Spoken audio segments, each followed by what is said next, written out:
อันมีพระพุทธพระธรรมพระสงฆ์อันเป็นสรณะตีเปิ่งตีเคารพนับถืออันสูงสุดในชีวิตกราบคารวะแตบไตไวสาปารมีธรรมประเดชพระคุณหลวงปู่พระเทพโกศลตีปรึกษาเจ้าคณะภาคเจ็ดเจ้าอาวาสวัดศรีโสดาพระอารามหลวงตำบลสุเทพอำเภอเมืองจังหวัดเชียงใหม่พระเดชพระคุณหลวงป่อท่านเจ้าคุณพระเทพปริยัติเจ้าคณะจังหวัดเชียงใหม่เจ้าอาวาสวัดเจ็ดยอดพระอารามหลวงตำบลจ้างเผือกอำเภอเมืองจังหวัดเชียงใหม่พระมหาเถรานุเถระเจ้าคณะพระสังฆาธิการภิกขุสงฆ์สามเณรจุตนจุองค์ด้วยความเคารพ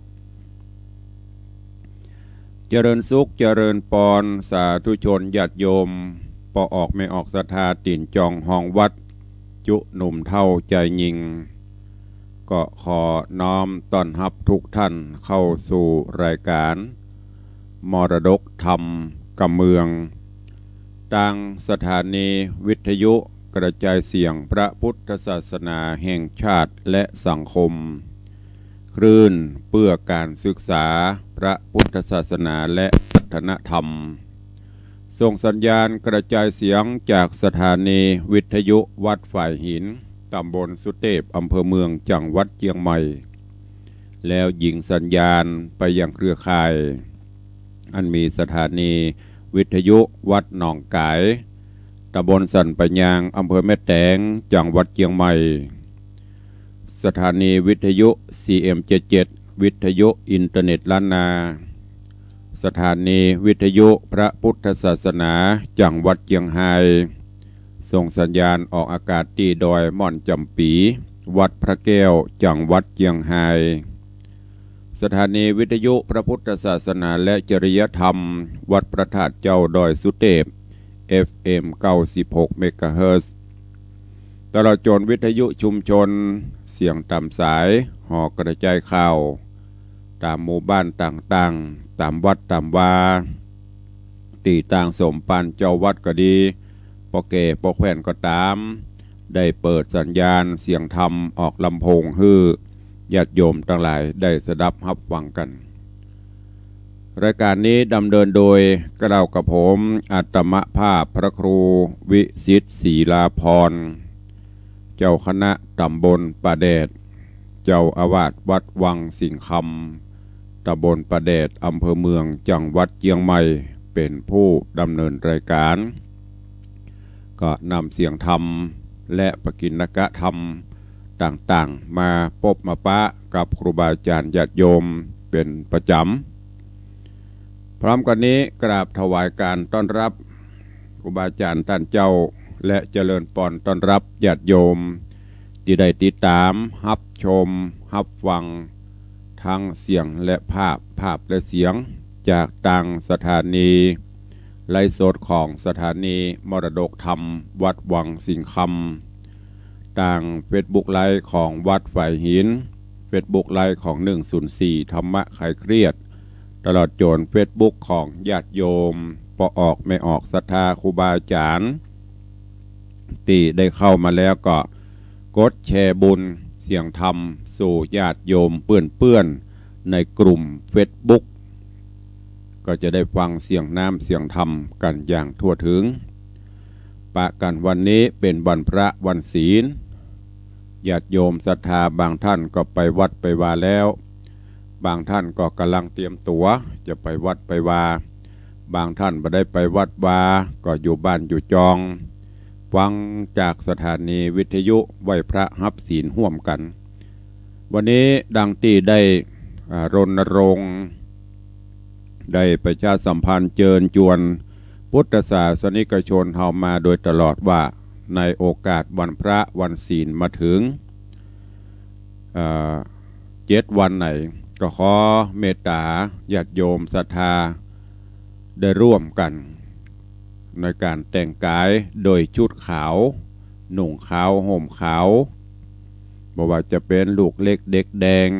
บ่ว่าจะเป็นป่อเป็นแม่เริ่มแรกก็เอาติป่อที่แม่ให้ก่อนจากนั้นก็ก้อยๆขยับขยายไปถ้าเราร่วมมือร่วมแรงร่วมใจกันทุกวันพระวันศีลไปที่ไหนเขาก็จะหันแต่พุทธศาสนิกชนเขานุ่งขาวห่มขาวกันขาวเพื่อขาวเผือกนะก็จะเป็นภาพที่ประทับใจ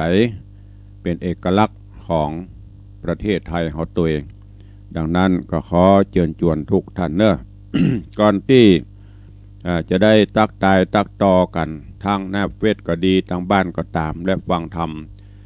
นิมนต์และเจริญปอนเจิญทุกท่านเนอะได้เข้าเฝ้าองค์พระผู้มีพระภาคเจ้าก่อนพระรายการของตุลุงเป็นประจำทุกวันพระวันศีลก่อนที่จะได้ได้จาได้นำปาสาระต่างๆสู่ทุกท่านนั้นก็จะได้นำปาทุกท่านเข้าเฝ้าพระพุทธเจ้าเพื่อเป็นสิริมงคลทุกวันพระวันศีลดังนั้นโอกาสบัดนี้น้อมเอิญเจิญจวนทุกท่านกลั่นจิตกลั่นใจให้ใสสะอาดพร้อมกันไหว้พระนบธรรมส่วนญาติโยมก็หลังจากนั้นจะได้สมาทานศีลเป็นลำดับไป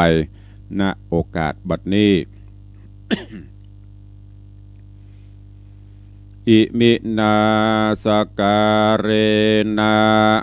พุทธังอภิปูชยามะอิมินาสการเรนะธัมมังอภิปูชยามะอิมินาสการเรนะสังฆังอภิปูชยามะอะระหังสัมมาสัมพุทโธภควา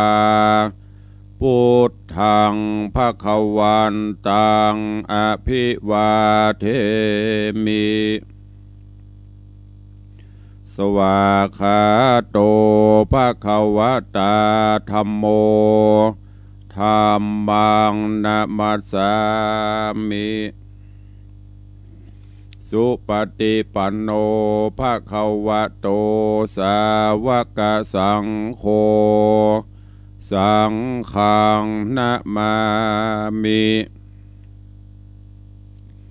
หันธมยังพุทธัสสะภควโตบุพพาคณมกาลังกโรมะเสนะโมตัสสะภะคะวะโตอะระหะโตสัมมาสัมพุทธัสสะนะโมตัสสะภะคะวะโตอะระหะโตสัมมาสัมพุทธัสสะนะโมตัสสะภะคะวะโตอะระหะโตสัมมาสัมพุทธัสสะอิติปิโสภะคะวะ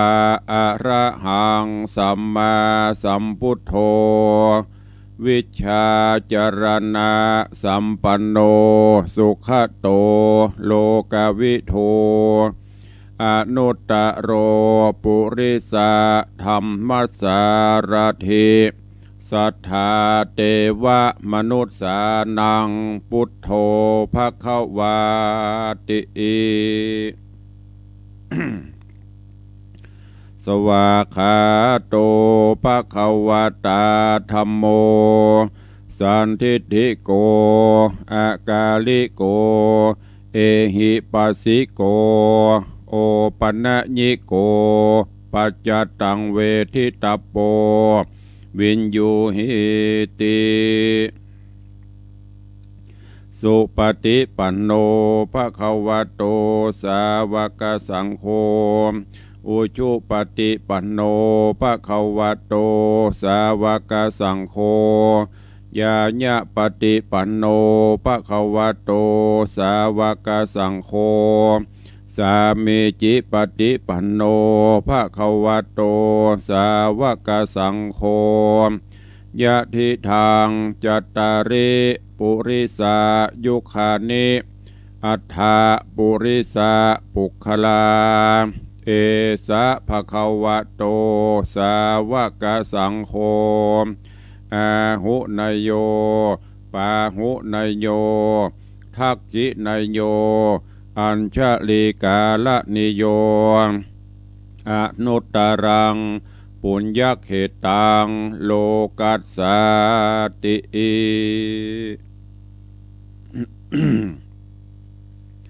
ได้นำป่าทุกท่านเข้าเฝ้าสมเด็จป่อองค์พระผู้มีพระภาคเจ้าเป็นที่ปริปุณนังไปต่อนี้ไปญาติโยมศรัทธากลั่นจิตกลั่นใจให้ใสสะอาดเพื่อที่จะได้สมทานศีลข้อวัดปฏิบัติเบื้องต้นอันเป็นหลักของการอยู่ร่วมกันของมวลมนุษยชาติเพื่อสันติสุขเกิดขึ้นในโลกเจิญทุกท่านสมทานศีลณโอกาสบัดนี้ นะโมตัสสะภะคะวะโตอะระหะโตสัมมาสัมพุทธัสสะนะโมตัสสะภะคะวะโตอะระหะโตสัมมาสัมพุทธัสสะนะโมตัสสะภะคะวะโตอะระหะโตสัมมาสัมพุทธัสสะพุทธังสรณังคัจฉามิธัมมังสรณังคัจฉามิสังฆังสรณังคัจฉามิตุติยัมปิพุทธังสรณังคัจฉามิตุติยัมปิธัมมังสรณังคัจฉามิตุติยัมปิสังฆังสรณังคัจฉามิตติยัมปิพุทธังสรณังคัจฉามิตติยัมปิธัมมังสรณังคัจฉามิตติยัมปิสังฆังสรณังคัจฉามิปานาติปาตาเวระมณีสิกขาปะตังสมาติยามิอะตินนาตานาเวระมณีสิกขาปะตังสมาติยามิกาเมสุมิจฉาจาลาเวระมณีสิกขาปะตังสมาติยามิมุสาวาตาเวระมณีสิกขาปะตังสมาติยามิสุราเมรยะมัจจปมาทัฏฐานา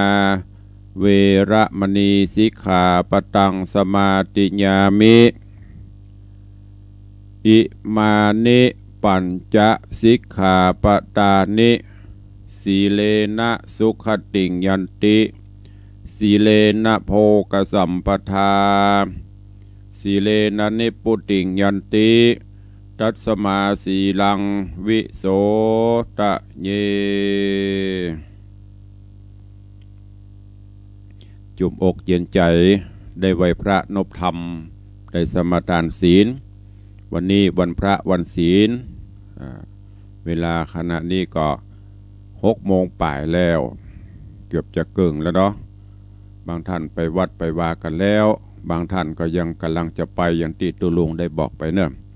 ขอกุณแก้วเจ้าทั้ง3ประการปกห่มปกป้องคุ้มครองปกปักรักษาครูบาอาจารย์ท่านเจ้าพระเจ้าพระสงฆ์องค์เนรญาติโยมศรัทธานาบุญทุกท่าน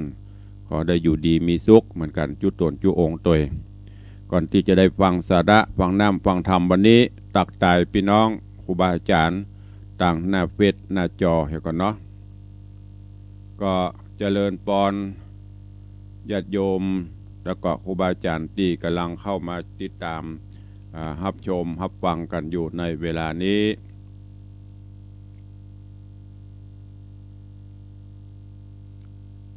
วันนี้ก็คงจะเข้ามากันหลวงหลาย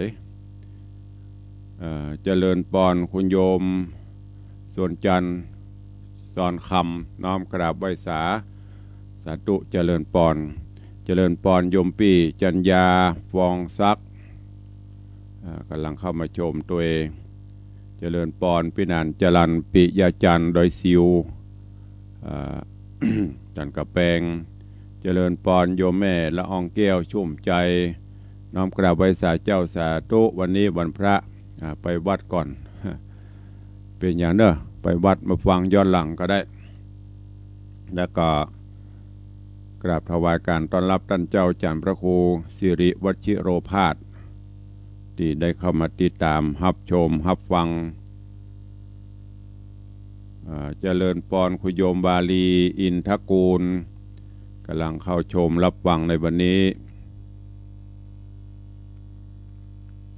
เจริญปอนโยมปีจัญญาฟองซัก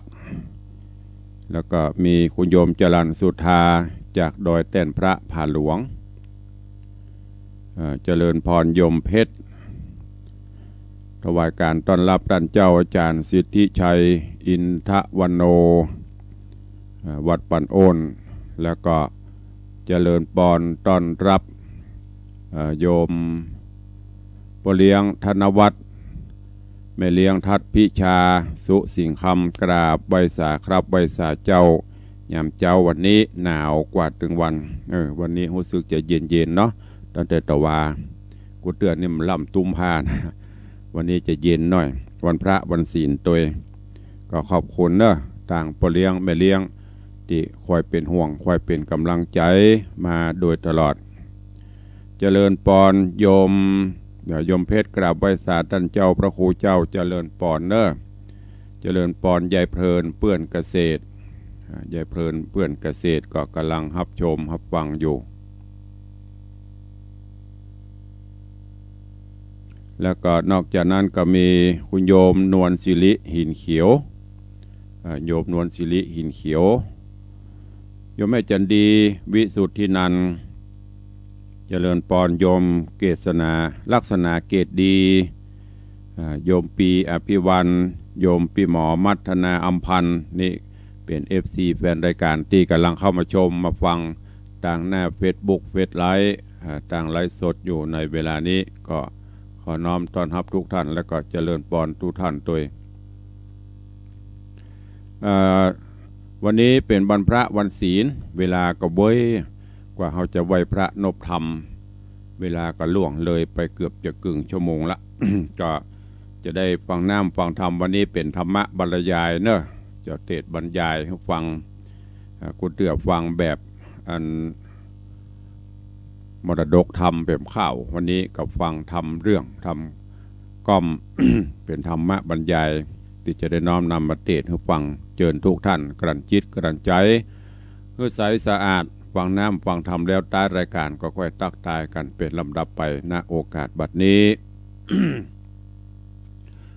นะโมตัสสะภะคะวะโตอะระหะโตสัมมาสัมพุทธัสสะนะโมตัสสะภะคะวะโตอะระหะโตสัมมาสัมพุทธัสสะนะโมตัสสะภะคะวะโตอะระหะโตสัมมาสัมพุทธัสสะกัมมุนาวัตติโลโก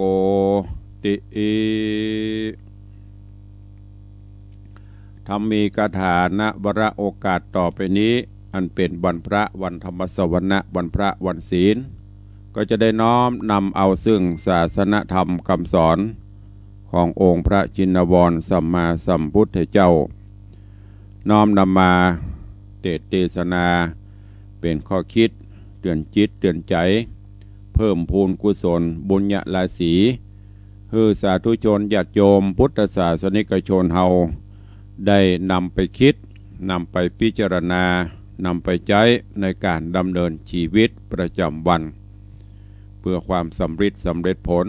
เพื่อความเป็นสิริมงคลในการดำเนินชีวิตของเฮาวันนี้ได้นำเอาธรรมเทศนาในเรื่องของบุญนำกรรมแต่งที่ได้นำมาเทศเป็นฝากเป็นข้อคิดกับสาธุชนทุกท่านญาติโยมทั้งหลายสิ่งหนึ่งที่เฮาได้หันได้ปฏิบัติกันมาเมื่อมีการเกิดแก่เจ็บตายโดยเฉพาะการตายเกิดขึ้นในสังคมตามประเพณีคตินิยมของชาวพุทธเฮาที่ได้ปฏิบัติกันมา ชั่วหลายอายุคนบ่ว่าจะอยู่ในเพศใดบ่ว่าจะอยู่ในวัยใดเมื่อหรือจะเป็นคนทุกข์คนยากหรือจะเป็นคนมั่งมีสีสุขเมื่อบุคคลนั้นลาลับดับสังขารตายละไปแล้วผู้ที่อยู่เบื้องหลังก็จะต้องแสดงออกต่างใดต่างหนึ่งเช่นความฮักกันความกตัญญูความอาลัยอาวรณ์ความห่วงหาอาลัยความผูกพันกันในฐานะที่เคยเป็นพ่อเคยเป็นแม่เคยเป็นผัวเคยเป็นเมียแม้กระทั่งคนที่จังกันหรือกระทั่งเคยเป็นเปื่อนเป็นปี่เป็นน้องเป็นลุงป้าเอาอาเป็นเปื่อนกินเปื่อนตายเป็นครูบาอาจารย์ตลอดถึงคนที่กำลังฮักกันแม้ที่สุดคนที่จังกันบ่ชอบขี้แน่กัน เมื่อยังมีชีวิตอยู่มีความประพฤติบ่ค่อยดีทำความเดือดร้อนแก่ผู้อื่นเป็นอย่างนิดแต่เมื่อบุคคลหรือว่าบุคคลผู้นั้นสิ้นลมหายใจตายลงไปก็ยังมีคนอาลัยสงสารอยู่อย่างน้อยก็คนที่เป็นเปื่อนเป็นเคยเป็นเปื่อนเป็นปุงเคยคบค้ากันจะได้ก็ตามปออกไม่ออกศรัทธานาบุญเจ้าข้าทั้งหลายคนเฮาเกิดมาแล้วควรที่จะสร้างกุศลคุณงามความดีไว้ เฮือนักตามสติกำลังวังชาตามโอกาสเวลาเพื่อเป็นที่เกื้อกูลประโยชน์ตนและคนอื่นตามสมควรคือผู้ที่อยู่ตั้งหลังได้ลำลึกนึกถึงดังกรรมที่เปิ้นกล่าวไว้ว่าอยู่ฮือเปิ้นเสียดายตายฮือเปิ้นกึดฮอดกึดถึงเติงหาท่านสาธุชนญาติโยมทั้งหลายเป็นธรรมดามนุษย์เฮาเมื่อดำรงชีวิตอยู่เฮาก็ย่อมจะต้องเปิ้งปะอาศัยซึ่งกันและกันบ่อย่างใดก็อย่างหนึ่งเกยห่วมกินห่วมนอนห่วมการห่วมงานห่วมสร้างห่วมแปลงเกยปบปะเกยอู้ฟู่อู้จาสนทนาปาใส่ถูกใจใส่คอกันเกยช่วยเหลือเกื้อหนุนกันยามตกทุกข์ได้ยากฝากผีฝากไข้ไว้ด้วยกันดังกรรมบ้านเฮาที่เปิ้นว่าเป็นมิตรแก้วเป็นสหายคำเป็นต้นบ่เป็นคนหันแก่ตัวบ่เป็นคนขี้จิบ่เป็นคนตะนีขี้เหนียวเป็นคนที่โอบอ้อมอารีตามฐานะที่จะพึงมีหากแม้นวันดีคืนดีฝ่ายใดฝ่ายหนึ่ง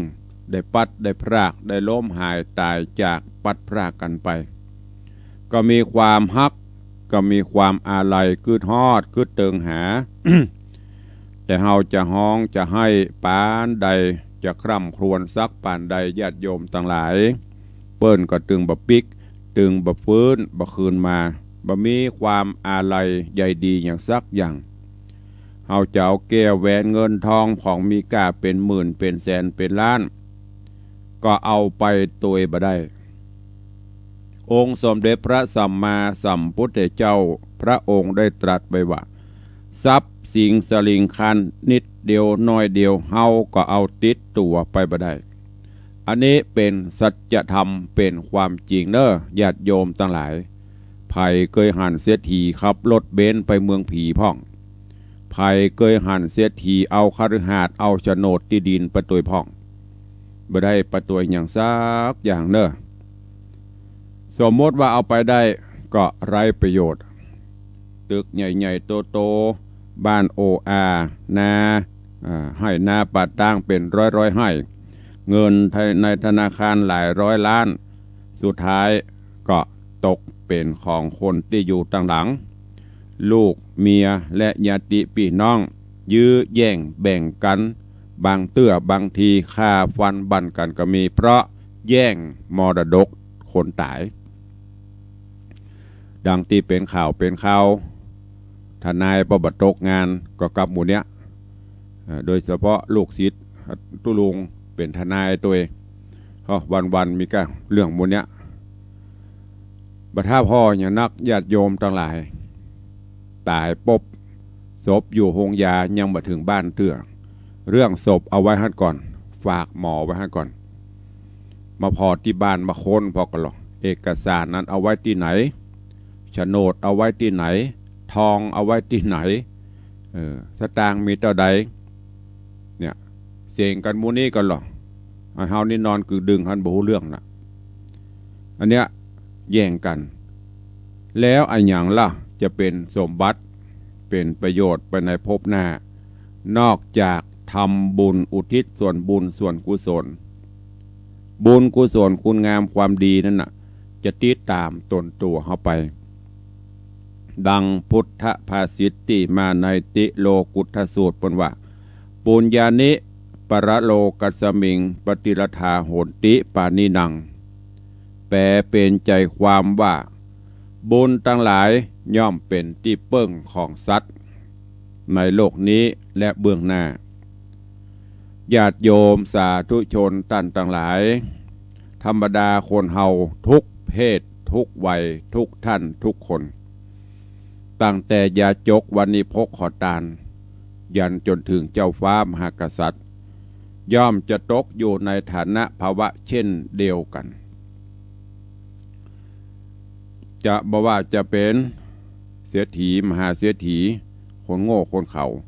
งามบ่งามหล่อบ่หล่อย่อมเดินไปตามวิถีชีวิต3 จุด นั่นก็คือชาติหรือจาติการก่อเกิดแล้วก็ชราความเฒ่าแก่สุดท้ายก็คือมรณะความตายในที่สุดเริ่มจากตัวน้อยๆเสร็จแล้วก็ยืดขึ้นมาเป็นหนุ่มเป็นสาวพอแก่เต็มที่ได้ที่แล้วก็จะเริ่มรีบเล็กเหี่ยวเฉาร่วงโรยลงไปนี่คือกฎธรรมชาติกฎธรรมดาท่านทั้งหลายดอกไม้เต่งตุมในตอนเมื่อยามเจ้ายิ่งหน้าหนาวนี่ลูกเจ้าแอวพอสวนดอกมันจะออกดอกมันก็จะตุมพอบ่ายใจขวายมาหน่อยลองไปพอมันก็จะเริ่มเบ่งบานขึ้นพอบ่ายจ้ายแก่ๆใกล้ค่ำมามันก็จะเริ่มเหี่ยวเฉาอับเฉาลงท่านทั้งหลายทุกสิ่งเป็นอนิจจังบ่เที่ยงแท้บ่แน่นอนชีวิตของคนเฮาก็เช่นเดียวกันมีอุบัติขึ้นมีเจริญมีเสื่อมและสลายไปในที่สุดเปรียบเหมือนอย่างธรรมชาติก็เช่นเดียวกันบอกว่าจะเป็นเล็กเป็นหวาเป็นหินเป็นผาเป็นอย่างก็ตามเครื่องยนต์กลไกบ้านจองห่อเฮือนสรรพสัตว์รวมเนี้ยเป็นห้องว่าสังขารบอกว่าจะมีใจในพระธรรมคำสอนว่าสังขารที่มีจิตใจครองแล้วก็มีใจครองจุดล้วนแล้วแต่ตกอยู่ในสภาพเช่นนี้เหมือนกันหมดมีข้าวกรอนบ้านเฮาพรรณนาไว้ว่ารูปกายเฮานั้นเป็นอนิจจังเอาอย่างมากังมัดไว้บ่มั่นบ่ว่าพาหินเล็กยืนอื่นอันย่อมปุปังโกนการพระอาทิตย์พระอาทิตย์พระจันทร์ยังแห้งเหี่ยวมานเมื่อเหมยหมอกกุ้มหม่องมัวญาติโยมท่านทั้งหลายเพราะฉะนั้นกฎกรรมธรรมชาติอย่างต่างๆคนเฮานั้นตายไปแล้วจะไปดีไปหายแล้วแต่กรรมของภัยของมันกฎแห่งกรรมผลกรรมของบุคคลนั้นๆแต่ละคนที่ได้กระทำไว้สร้างบุญตอบสนองสร้างกรรมก็ตัวไปดังภาษิตที่มาในวาเสถบุตรปนห้องว่ากรรมมุนาวัตติโลโก สัตว์โลกย่อมเป็นไปตามกรรมท่านทั้งหลายกฎหมายบ้านเมืองบุคคลที่ทำผิดอาจจะลบหลีกลี้ลบหนีไปหลายปี10 ปี20 ปีบ่ฮะจนหมดสิ้นอายุความสิ้นอายุโดยการใจเล่เพทุบายใจเงินใจทองติดศีลบาทขาดศีลบนด้วยวิธีการต่างๆจนรอดพ้นความผิดไปได้ดังที่เฮาหันข่าวนะแต่ท่านทั้งหลายโปรดจำไว้ว่าจะใจเล่เพทุบายลบหลีกหนีกฎธรรมชาตินี้หนีบ่ได้เพราะกฎแห่งกรรมมันบ่มีเวลากำหนดมันบ่หมดอายุความจะข้ามภพจะข้ามชาตินอกจากกรรมนั้นๆได้อโหสิกรรมแก่กันและกันแล้วเฮาอโหสิกรรมเปิ้นอโหสิกรรมเฮาหรือมันสร้างบุญกุศลนั่นขึ้นมามันก็จะก้อยๆเจือจางลดน้อยลงไปบำเพ็ญกุศลให้นักสร้างบุญให้ตลอดก็จะเป็นภูมิคุ้มกันบาปกรรมที่เฮาได้ก่อกรรมกระทำไว้จนกว่ากรรมเก่านั้นมันจะอ่อนแห้งลงไปเป็นอโหสิกรรมอันนี้เป็นเจ้าของง่ายนะญาติโยมทั้งหลายถ้าอู้ตามหลักพระพุทธศาสนาเมื่อเฮาได้บำเพ็ญเพียรศีลสมาธิปัญญา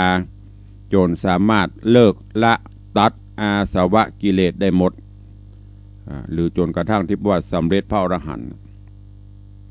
บ่มาเวียนว่ายแต่เกิดแห่งกรรมจึงจะหมดจะสิ้นไปพอออกไม่ออกศรัทธาท่านสาธุชนทั้งหลายเรื่องกรรมเป็นเรื่องของสุขุมเป็นเรื่องที่สุขุมลึกซึ้ง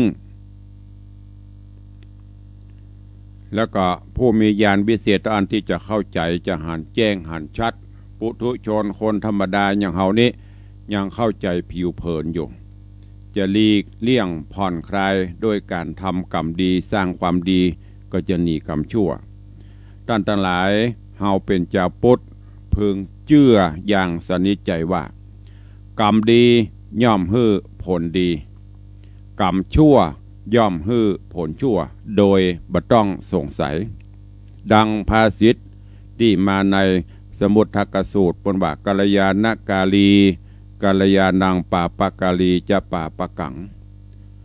แปลเป็นใจความว่าทำดีได้ดีทำชั่วได้ชั่วเพราะฉะนั้นพึงเข้าใจว่ากรรมคือหยังกรรมคือความคิดมีจิตเจตนาเจาะจงลงมือกระทำลงไปทางกายห้องกายกรรมทางวาจาปนห้องว่าวจีกรรมทางจิตใจปนห้องว่ามโนกรรมถ้าเฮากายเฮาไปสร้างดีบดีไปฆ่าสัตว์ตัดชีวิตปนห้องว่ากายกรรมทางวาจาไปอูจาอย่างต่างๆบอกว่าจะเป็นยุแยงตะแคงหัวไปยุโยงปลุกปั่นไปด่าไปว่าไปอย่างที่มันบดีนั่นน่ะเฮาบ่จีกรรมทางใจจิตใจบ่มีศีลมีธรรมคิดไปในทางที่บดีเป็นมโนกรรม ถ้าเป็นฝ่ายทางชั่วปนห้องว่าอกุศลกรรมถ้าเป็นฝ่ายดีปนห้องว่ากุศลกรรมกรรมนั่นแหละญาติโยมทั้งหลายที่มาจำแนกมนุษย์จำแนกสัตว์หือเลวหือดีความเป็นอยู่ต่างกันอย่างที่เฮาหันไปเลยเนี่ยบางคนก็มั่งมีสีสุขบางคนก็ทุกข์ก็ยากบางคนก็อายุสั้นปันตายบางคนก็อายุมั่นขวัญยืนรูปร่างผิวพรรณโง่เขาฉลาดที่มีอย่างบ่เหมือนกันเพราะมันเป็นไปตามอำนาจของกรรม ดังนั้นเพื่อจึงเปรียบเป็นอย่างพันธุ์พืชเปรียบเหมือนพันธุ์พืชเฮาหว่านลงไปในไร่ในนาอย่างที่เคยบอกขึ้นไปหว่านผักกาดก็เป็นผักกาดหว่านบะเขือก็เป็นบะเขือปลูกบะเป้าก็เป็นเป้าบ่เคยหันไผปลูกบะเป้ากลายเป็นบะเต้าหรอกเนี่ยเป็นอุทาหรณ์เตือนจิตสอนใจเฮาได้เป็นอย่างดีจึงขอฝากไว้เน้อกับสาธุชนญาติโยมทั้งหลายในโอกาสวันนี้เป็นวันพระวันศีลตัวนำไปคิดนำไปพิจารณา และนำไปใช้ในการดำเนินชีวิตประจำวันก็จะได้นำปลาเงาตันตหลายหลุดหลอดพ้นจากความทุกข์จะได้ประสบแต่ความสุขทุกข์ในที่นี้หมายถึงทุกข์กายสุขใจฝากไว้กับทุกท่านในวันนี้โดยก็หวังว่าธรรมะคาถาในโอกาสวันนี้คงจะเป็นประโยชนะกับสาธุชนญาติโยมทั้งหลายบรรนักก็น้อยฟังแล้วแกะกรไกเอาสาระแก่นสารน้อมนำไปคิดพิจารณานำไปใช้ในการดำเนินชีวิตประจำวันในที่สุดแห่งพระสัทธรรมเทศนาในวันนี้ขอคุณแก้วเจ้าทั้งสามประการได้พิบาลปกปักรักษาพุทธศาสนิกชนทุกท่านขอท่านทั้งหลายได้มีความสุขกายสุขใจคิดมุ่งมา่ปรารถนาสิ่งหนึ่งประการใดอันเป็นไปโดยชอบประกอบด้วยธรรมแล้วไซขอความคิดนั้นจงสำฤทธิ์บังเกิดผลแก่ทุกท่านขอทุกท่านเจริญไปด้วยจตุรพิธพรชัยมีอายุวันนะสุขะพละทุกที่วาลตีการรับประทานแสดงพระธรรมเทศนากระปอควรแก่กาลและเวลาสมมุติยุติลงคงไว้แต่เพียงเท่านี้เอวังก็มีด้วยปะการะชนีก็ได้ฟังน้ำฟังธรรมวันนี้เป็นบรรยายคือญาติโยมทั้งหลายได้ฟังสลับกันจากที่เขาได้ฟังมรดกธรรมเป็นธรรมข้าวมาตลอดวันนี้ก็เป็นธรรมบรรยายให้ฟังเพื่อที่จะได้นำไปคิดพิจารณาไปใจเนอะหวังว่าจะเกิดประโยชน์นะกับทุกท่านตัวก่อนที่จะได้ตักได้ตายได้แจ้งข่าวสารวันนี้ก็ขออนุญาตตักตายญาติโยมศรัทธาต่อจากตะกี้ก็มีนางฟ้าสายบุญ นางฟ้าสายบุญนี่ปุ้นอยู่ทางสันปัดตองปุ้นนางฟ้าสายบุญก็คือโยมแม่ปราณีพยัคฆ์ไข่หพลได้เข้ามากับบริษัทเจริญปอนเนอร์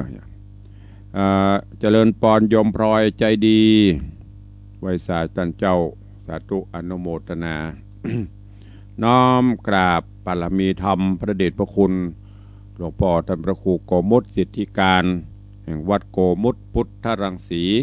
พุทธมณฑลสาย3 กรุงเทพมหานครหลวงพ่อได้ติดตามรับฟังแล้วก็วันนี้เป็นวันพระวันศีลหลวงพ่อแจ้งวันนี้เสียงชัดเจนมากครับกราบขอบพระคุณเมตตาปรมีหลวงพ่อเนอได้เป็นครูบาอาจารย์เป็นพระมหาเถระผู้ใหญ่ที่เคารพนับถือท่านหนึ่งเจริญปอนโยมเวสกะแม่นกันเนาะเวสอย่างวาสนากะวาสนาโยมเวสโยมวาสนาถ้าอ่านผิดสุมาเนอะภาษาอังกฤษ ตัวลงอ่านบ่ค่อยคล่องกราบไหว้สาเจ้าสาธุเจริญปอน แล้วก็เจริญปอนท่านอนุศาสตร์อัศนัยวัยนนท์เนอะวันนี้ไทยได้นโมตัสสะด้วยกันวันพระวันศีลสาธุสาธุอนุโมทนากับท่านอนุศาสตร์ด้วยเนอะแล้วก็มีคุณหมออัมพันธ์นวดรักษาสาธุสาธุเจริญปอนเนอะนี่เป็น FC ต่างหน้าเฟซหน้าจอเข้ามาตักมาตายกันก่อนที่จะไปตักไปต่อไปตายพี่น้องศรัทธาต่างบ้านต่างวิทยุ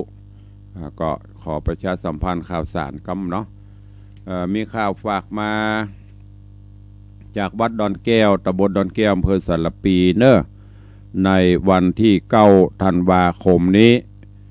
เพิ่นจะมีพิธีงานบุญส่งน้ำพระธาตุเจดีย์ที่วัดดอนแก้วตำบลดอนแก้วอำเภอสารปีตั้งแต่เวลา9 โมงเป็นต้นไปเนอะ เจริญปอนเจิญทุกท่านไปร่วมบุญกุศลโดยพร้อมกันแล้วก็มีข่าวฝากจังตังวัดหนองปากครั่งตำบลหนองปากครั่งตำบลท่าสลาหนองปากครั่งอำเภอเมืองเชียงใหม่งานพระราชทานเพลิงศพท่านเจ้าพระครูสุพัฒนกิจโสพล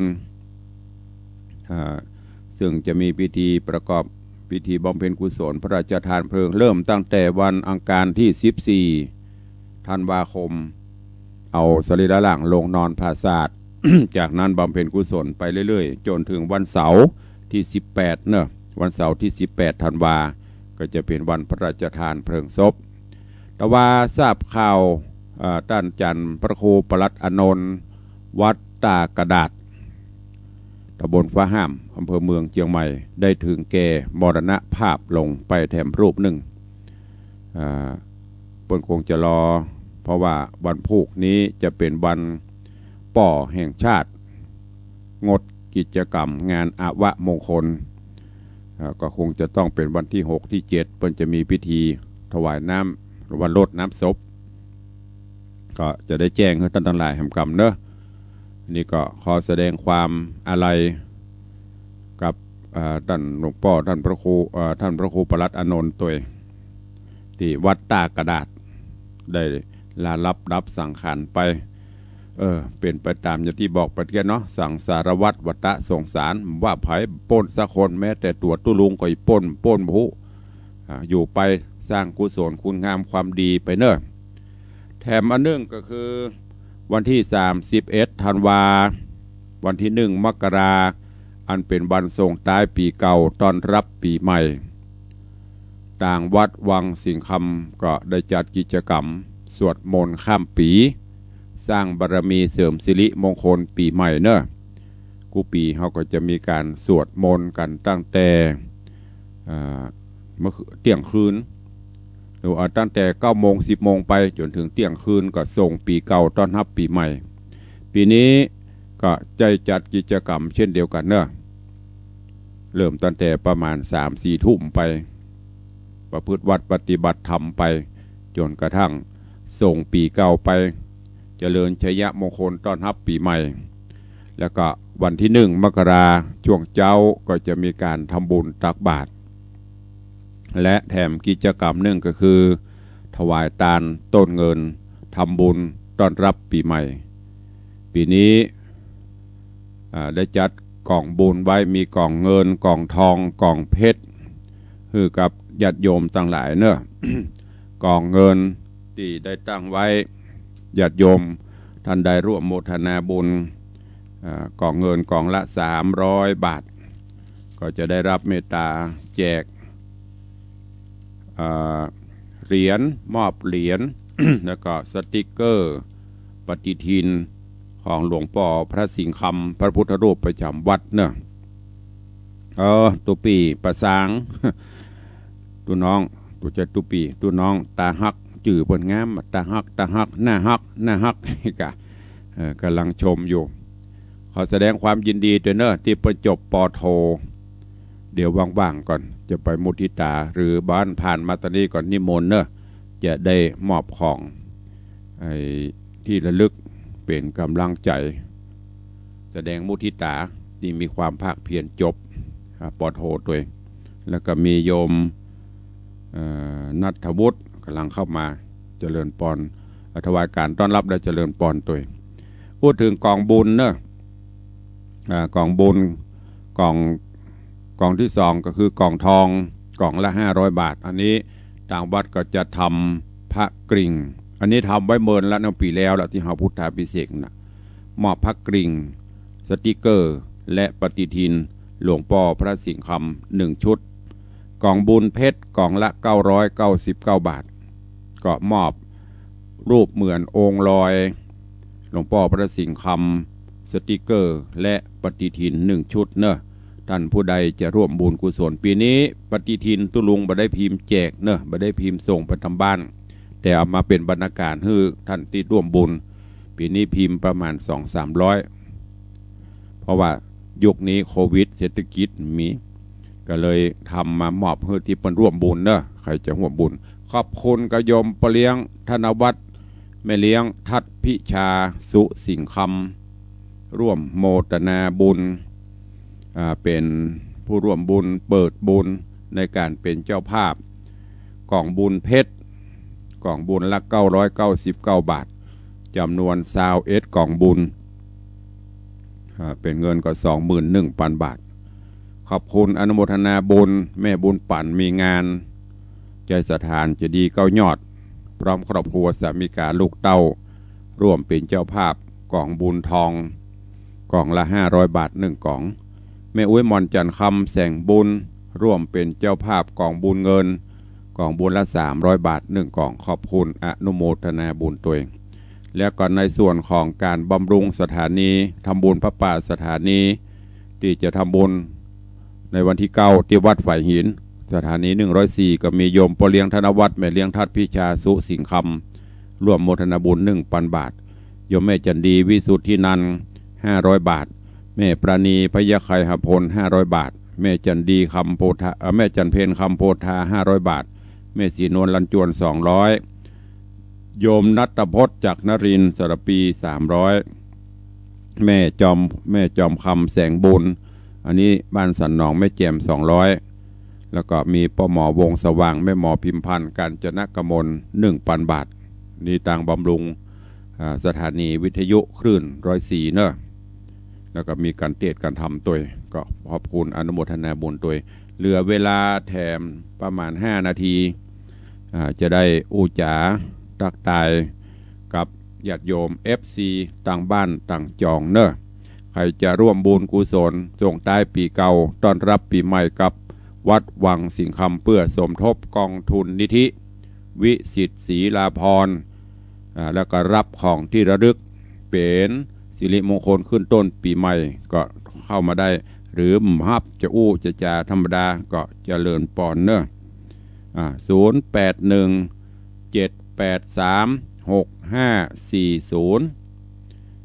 0817836540เจริญปอนปอเลี้ยงธนวัฒน์สุสิงห์คำ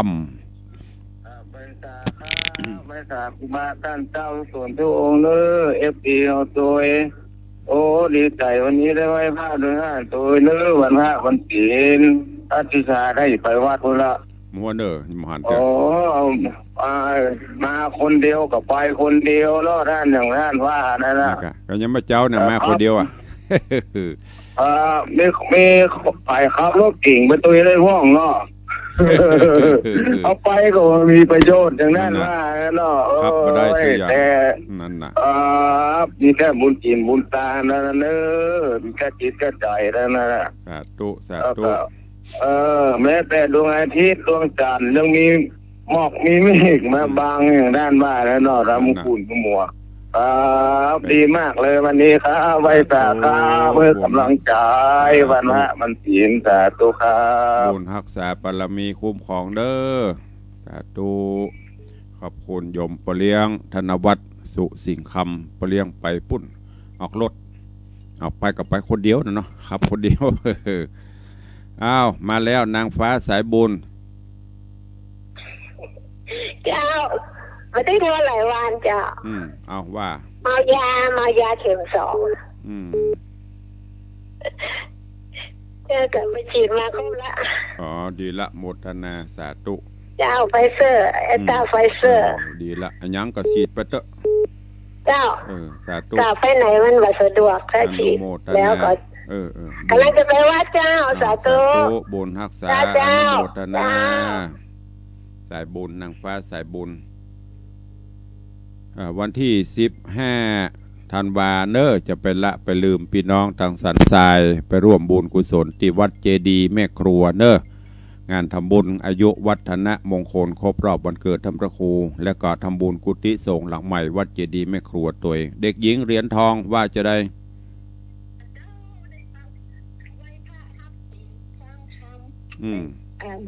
กับผ้ากราบ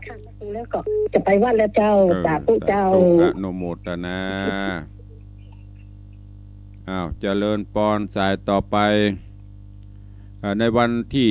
15เด้อพี่น้องศรัทธานาบุญเจดีย์แม่ครัวเงินปอใส่ล้อหลากเล่นวันพุธวันที่15ก็ไปร่วมโมทนาถวายมุทิตาสักการะหลวงพ่อท่านพระครูแล้วก็ร่วมทำบุญเปิดกุฏิใหม่เจริญปอนนมัสการเอาว่าเมาถึง3 กล่องเนอะเมาถึง3 กล่องเดี๋ยววันที่15ตึงเงินตึงทองตึงบุญเนาะเจ้าจะถวายท่านพระครูไปลืมเอาวันปฏิทินอย่างเดียวพระบ่าวปฏิทินกำลังจะสั่งอยู่ปุ่นจะได้บ่ได้ไปเตื้อมาเตื้อกำลังสั่งอยู่ต้นปีปุ่นอย่างละเต้าอายุกะเต้ากูนป่ออย่างปเลี้ยงกะ บ่เอา เดี๋ยวว่าเต้ากูลป่ออันนี้เต้ากูลแม่นี่เต้ากูลอุ้ย โอ้โหทำติ๊กๆอ่ะ ดีละ ทำจน ก็นั่นน่ะปมันกองโก้ดูตั้งอะเขาบกอะแม่โคโจกอะบูนอะ เจ้า อย่างบอกเขาพอเลี้ยงนะเขาพอเลี้ยงเดียวบัดต้าเขาบอกอะแม่โคขุดเอาก็ได้บูนนะป้อโตเต็มละมันต้องไปหวังไปรับเดือนเนี่ย เจ้า มีกิน แม่ มี จะ ใช้ เมื่อแม่มีชีวิตยังเนี่ย ถ้าแม่ นั่น ก็ นะ ลูกบ้านจะไปสร้างจะไปตานให้เขากินเนี่ยมันไม่ นะ ไปหวังไม่เล่ประเดี๋ยวนี้นะ ก็บ่แล้วเป็นคนยังบ่ได้กินไปถ้าเป็นผีเฮปะโทยากพองกะ ถูกต้องอย่างตู้เจ้าก็เหมือนกันตู้เจ้าตัวนายพระเจ้าพระสงฆ์เฮาก็เหมือนกันเด้อจะไปได้กระหับสร้างไปตายไปแล้วถ้าไปหวังไปแล้วเป็นคนยังบ่ได้กิน แม่น มันเปลี่ยนไปโลกนี้มันเปลี่ยนไปว่าเขาก็เตือนไปเนาะแต่จะเชื่อไปเชื่อก็สุดแล้วแต่ เจ้าถ้าคนใดมันกึดใจได้เนาะ มันกึดใจได้เพราะก่อยตานเมื่อเฮามีชีวิตของเฮาเนี่ยถ้าเฮาตายไปแล้วลูกหลานเดี๋ยวจะมาต้านข้าวให้แม่กินให้เดี๋ยวถ้าบนหายแม่เนี่ย เขาอยากกินลาบสักถ้วยนะทุกเจ้าไปเข้าฝันไปก็ให้เอามีได้กินกันเนาะ สาธุนะแม่เด้อวันที่15เจอกัน เจ้า จะไปนอนโฮงใหม่ไปสักคืนให้ดี มาเล่นไปได้ โฮงใหม่เปิ้นไปเยี่ยมชมโฮงใหม่เปิ้นไปวันที่15นะกะม่วนดีสาธุเนอจะเลินปอนเวลาหมดเวลาขอนำรายการจากทุกท่านไปก่อนเนาะ7 โมงพอดีก็เดี๋ยวก็จะต้องขึ้นวิหารฮือศีลฮือปอนวันนี้อู้กันนัวไข้หัวกันม่วนอู้จานได้ไปบัดถูกบัดตัดมาแม่นผิดพลาดประการใดขอกราบประทานอภัยกับครูบาอาจารย์และสุมากับญาติโยมเนอะขอความสุขสวัสดีจงบังเกิดมีกับทุกท่านอยู่ดีมีสุขจุ่มเนื้อเย็นใจให้สุขภาพพรรณนามัยสมบูรณ์แข็งแรงเหมือนกันจุตนจุองค์จุผู้จุคนเนอะจัตตาโลธรรมาวัตันติอายุวันโนสุขังพระลัง